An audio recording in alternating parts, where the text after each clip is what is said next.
Hello everyone, welcome back to NG knowledge world. అందరూ ఎప్పుడెప్పుడు అని వెయిట్ చేస్తున్న ఎస్బీఐ క్లర్క్ నోటిఫికేషన్ అయితే వచ్చిందండి. సో దానికి సంబంధించిన డీటెయిల్డ్ ఇన్ఫర్మేషన్ ఈ వీడియోలో చూద్దాము. అన్నిటికంటే ఇంపార్టెంట్ అండ్ అందరికీ కన్ఫ్యూజన్ ఉన్న ఇంపార్టెంట్ టాపిక్. సో మీరు తమ్నెయిల్లో చూసినట్టు సివిల్ స్కోర్ గురించి కూడా ఈ వీడియోలో నేను ఎక్స్ప్లెయిన్ చేయడం జరుగుతుంది. సో ఈ వీడియోని అయితే స్కిప్ చేయకుండా లాస్ట్ వరకు చూడండి. So let's get in to the topic now. So SBI it was recognized as the best bank in India for the year 2024. 2024 ఇయర్కి బెస్ట్ బ్యాంక్ ఇన్ ఇండియాగా ఎస్బీఐ రికగ్నైజ్ కావడం జరిగింది బై గ్లోబల్ ఫినాన్స్ కంపెనీ అనమాట. So ఇప్పుడు మనము ఈ vacancies గురించి చూసుకున్నట్టయితే recruitment of junior associates, customer support and sales అని ఇచ్చారు. ఇందులో కంగారు పడాల్సింది ఏమీ లేదు. కస్టమర్ సపోర్ట్ అండ్ సేల్స్ అని ఉంది అంటే సేల్స్ జాబ్ కదా, సో వెళ్ళి మనము ఎక్కడికన్నా వెళ్ళి చేయాలా లేకపోతే ఎలా అని మీకు డౌట్ అయితే అవసరం లేదు, భయపడాల్సిన అవసరం కూడా లేదు.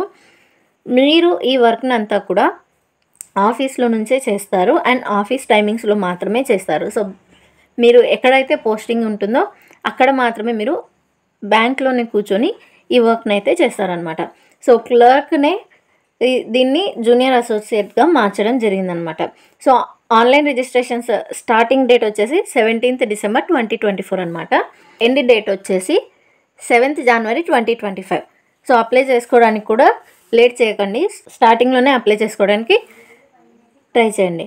Here there is an important point అనమాట. సో ఇది అయితే మీరు కంపల్సరీగా తెలుసుకోవాల్సిన పాయింట్ ఏంటంటే there is no provision for inter circle transfer or inter state transfer for junior associates to be recruited.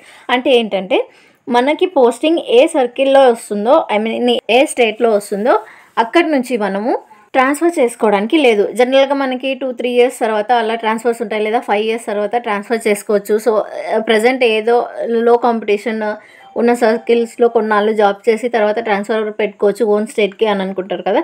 So అలా అయితే ఇక్కడ ఛాన్స్ ఉండదని వాళ్ళు స్టార్టింగ్లోనే మెన్షన్ చేసేసారు. సో నోటిఫికేషన్ స్టార్టింగ్లోనే మెన్షన్ చేశారు. సో ఇక్కడ ఏంటంటే మనకి ట్రాన్స్ఫర్స్ అయితే ఉండవు. మనకి పోస్టింగ్ వచ్చిన దగ్గర నుంచి రిటైర్డ్ అయ్యే వరకు కూడా సేమ్ స్టేట్లో ఉండాల్సిన సిచ్యువేషన్ అనమాట. ఓకేనా, సో ఇదైతే గుర్తుపెట్టుకోండి. అండ్ నెక్స్ట్ ప్రిలిమినరీ ఎగ్జామ్స్ టెంటేటివ్గా వచ్చేసి ఫిబ్రవరిలో జరుగుతాయని చెప్పారు. మెయిన్స్ వచ్చేసి మార్చ్ ఆర్ ఏప్రిల్లో ఉంటాయని చెప్పారు. ఇది మేబీ చేంజ్ కూడా అవ్వచ్చు. సో ఈ డేట్స్ గురించి మీరు రెగ్యులర్గా చెక్ చేసుకుంటూ ఉండండి అండ్ మీ ప్రిపరేషన్ని కొంచెం ఫాస్ట్ అప్ చేయండి, ఎందుకంటే టైం కూడా తక్కువ ఉంటుంది, అది మీ అందరికీ కూడా తెలుసు. అండ్ ఇప్పుడు మనం వేకెన్సీస్ విషయానికి వస్తే అమరావతి సర్కిల్కి అంటే మన ఆంధ్రప్రదేశ్ స్టేట్కి చూసుకుంటే మనకి 50 వేకెన్సీస్ మాత్రమే ఉన్నాయండి. కర్ణాటకలో కూడా సేమ్ 50 వేకెన్సీస్ ఉన్నాయి. అండ్ హైదరాబాద్ సర్కిల్ చూసుకున్నట్టయితే ఐ మీన్ తెలంగాణ స్టేట్కి 342 వేకెన్సీస్ అయితే ఉన్నాయి. కంపేర్ టు ఏపీ, తెలంగాణలో కొంచెం వేకెన్సీస్ ఎక్కువే ఉన్నాయి. So choose wisely about your circle అనమాట. అండ్ ఇందులోనే మనకి లాంగ్వేజ్ ప్రొఫిషియన్సీ టెస్ట్ అనేది కూడా ఉంటుందండి. సో అందులో మనకి ఏ స్టేట్కి ఏ లాంగ్వేజెస్ అనేటివి కూడా ఇక్కడ ఇచ్చారు. సో మనం ఏపీకి చూసుకుంటే తెలుగు ఆర్ ఉర్దూ ఉండాలి, కర్ణాటక అయితే కన్నడ ఆబ్వియస్లీ, అండ్ తెలంగాణ వచ్చేసి ఉర్దూ ఆర్ తెలుగు ఉండాలన్నమాట. సో లాంగ్వేజ్ ప్రొఫిషియన్సీ మనం వీటిలో ఉండగలిగితే ఈ స్టేట్స్కి అప్లై చేసుకోవచ్చు. అండ్ నెక్స్ట్ వచ్చేసి రిజర్వేషన్స్ కూడా ఉన్నాయండి. ఇక్కడ రిజర్వేషన్స్ గురించి కూడా ఇచ్చారు. ఎసెన్షియల్ అకాడమిక్ క్వాలిఫికేషన్ చూసుకున్నట్టయితే గ్రాడ్యుయేషన్ కంప్లీట్ చేసి ఉండాలండి. సో మీరు ఏ డిసిప్లిన్ అయినా పర్వాలేదు, graduation from a recognised university మీరు కంప్లీట్ చేసి ఉండాలి as on 31st December 2024. December 2024 లోపు మీరు మీ గ్రాడ్యుయేషన్ కంప్లీట్ చేసి ఉండాలన్నమాట. అండ్ నెక్స్ట్ ఏజ్ లిమిట్ చూసుకుంటే 20 years నుంచి 28 years లోపు ఉండాలి. 1996కి బిఫోర్ పుట్టిన వాళ్ళు అప్లై చేసుకోవడానికి లేదు, 2004 తర్వాత పుట్టిన వాళ్ళు కూడా అప్లై చేసుకోవడానికి లేదనమాట. సో ఈ ఇయర్స్ మధ్యలో ఉన్న వాళ్ళైతే మీరు యూ కెన్ అప్లై అనమాట. అండ్ ఏజ్ రిలాక్సేషన్ చూసుకున్నట్టయితే SC ST 5 years, OBC 3 years, PWBD general ఈడబ్ల్యూఎస్కి 10 years, PWBD SC STకి 15 years అండ్ OBCకి 13 years ఉందన్నమాట. ఎక్స్ సర్వీస్ మెన్కి యాక్చువల్ పీరియడ్ ప్లస్ 3 years ఉంది. Widows or divorced or single ఉమెన్స్కి 7 years అనమాట. అండ్ నెక్స్ట్ వచ్చేసి మీడియం ఆఫ్ ఎగ్జామినేషన్. మనం అప్లై చేసుకునే స్టేట్ని బట్టి మన ఎగ్జామ్ మీడియం అనేది ఉంటుందండి. ఏపీ వచ్చేసి ఇంగ్లీష్, హిందీ, తెలంగాణ ఉర్దూ ఈ లాంగ్వేజెస్లో మనకి ఎగ్జామ్ మీడియం అనేది అయితే ఉంటుంది. అండ్ తెలంగాణ వచ్చేసి సేమ్ అనమాట. English, Hindi, Telugu, Urdu and Karnataka English, Hindi, Kannada ఉన్నాయి. సో ఇప్పుడు ప్రిలిమ్స్ ఎగ్జామినేషన్కి సిలబస్ చూసుకున్నట్టయితే ఎగ్జామ్ ప్యాటర్న్ ఇంగ్లీష్ లాంగ్వేజ్కి 30 క్వశ్చన్స్ ఉంటాయి, 30 మార్క్స్, 20 మినిట్స్ టైం ఉంటుంది. న్యూమెరికల్ ఎబిలిటీకి 35 questions, 35 marks and 20 minutes time. Reasoning ఎబిలిటీకి 35 questions, 35 marks and 20 minutes time. ఓవరాల్గా 100 questions for 100 marks and 1 hour time మాత్రమే ఉంటుంది. అండ్ ఇక్కడ నోట్ చేసుకోవాల్సిన పాయింట్ వచ్చేసి సెక్షనల్ కట్ ఆఫ్ మెయింటైన్ చేయాల్సిన అవసరం లేదు. 1/4 నెగిటివ్ మార్కింగ్ ఉంటుంది, బట్ సెక్షనల్ కట్ ఆఫ్ అయితే అవసరం లేదు అదర్ ఎగ్జామ్స్ లాగా. నెక్స్ట్ మెయిన్స్ ప్యాటర్న్ చూసుకున్నట్టయితే general or financial awareness 50 questions for 50 marks, 35 minutes time ఉంటుంది. General English 40 questions for 40 marks, 35 minutes time. Quantitative aptitude 50 questions for 50 marks, 45 minutes time. Reasoning ability and computer aptitude 50 questions 60 మార్క్స్కి ఉంటుంది, 45 minutes మాత్రమే time ఉంటుంది. ఓవరాల్గా 190 questions 200 మార్క్స్కి 2 hours 40 minutes time అయితే ఉంటుంది. So ఇందులో కూడా section wise cut off maintain చేయాల్సిన అవసరం లేదు. సెక్షన్ వైజ్ టైమింగ్స్ ఉంటాయండి మనకి. సో ఒకసారి ఒక సెక్షన్ టైం అవుట్ అయిపోయింది అంటే మళ్ళీ మనం ఆ సెక్షన్లోకి వెళ్ళి క్వశ్చన్స్ అటెంప్ట్ చేయడానికి అయితే ఉండదు.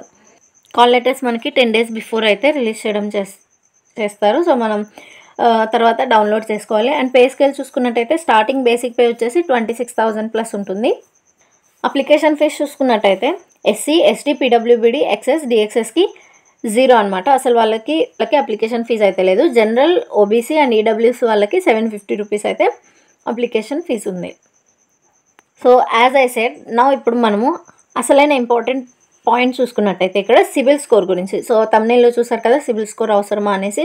సో దానికి సంబంధించి ఇక్కడ సిబిల్ స్కోర్ అయితే కంపల్సరీ అవసరం అండి. ఎవరికైతే లో సిబిల్ స్కోర్ ఉంటుందో వాళ్ళని సెలెక్ట్ చెయ్యరు, ఓకేనా.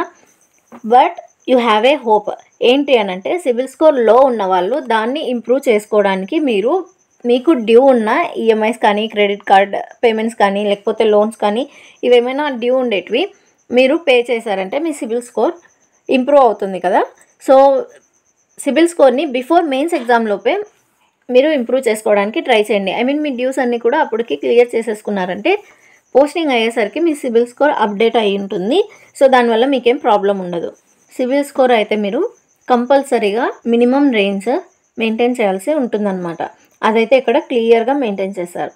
రీపేమెంట్ సరిగ్గా చేయకపోయినా ఇలా ఏమన్నా ఉన్నా కూడా క్యాండిడేట్స్ని సెలెక్ట్ చేయము అని చెప్పారు కాబట్టి మీరు సిబిల్ స్కోర్ని ఇప్పటి నుంచి మెయింటైన్ చేయండి. మీకున్న డ్యూస్ అన్ని క్లియర్ చేసుకోండి. ఒకవేళ మీరు చేసుకోలేము అని అనుకునేట్టయితే you better not to apply for this, okay. I think it's my suggestion. And ఇప్పుడు ఫోటోగ్రాఫ్స్ సిగ్నేచర్ గురించి కూడా ఒక చిన్న మాట చూద్దాము. ఇక్కడ ఫోటోగ్రాఫ్ గురించి ఏ సైజులో పెట్టాలని ఇచ్చారు. 20 KB to 50 KB ఉండాలి. సో నేనేం చెప్తున్నాను అని అంటే మీరు ఏ ఫోటో అయితే అప్లోడ్ చేస్తున్నారో అదే ఫోటోని 2 కాపీస్ ఎగ్జామ్ సెంటర్కి అయితే తీసుకెళ్లాల్సి ఉంటుందండి.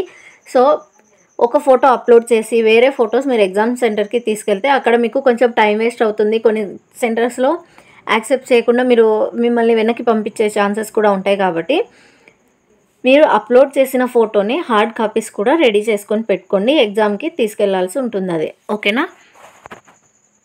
These are the important points regarding SBI clerk notification. So ఇదండి ఎస్బీఐ క్లర్క్ నోటిఫికేషన్కి సంబంధించిన డీటెయిల్డ్ వీడియో. సో ఈ వీడియో కనుక మీకు నచ్చితే లైక్ చేయండి, అలాగే మీ ఫ్రెండ్స్కి షేర్ చేయండి అండ్ మన ఛానల్ని సబ్స్క్రైబ్ చేసుకోండి. Thanks for watching.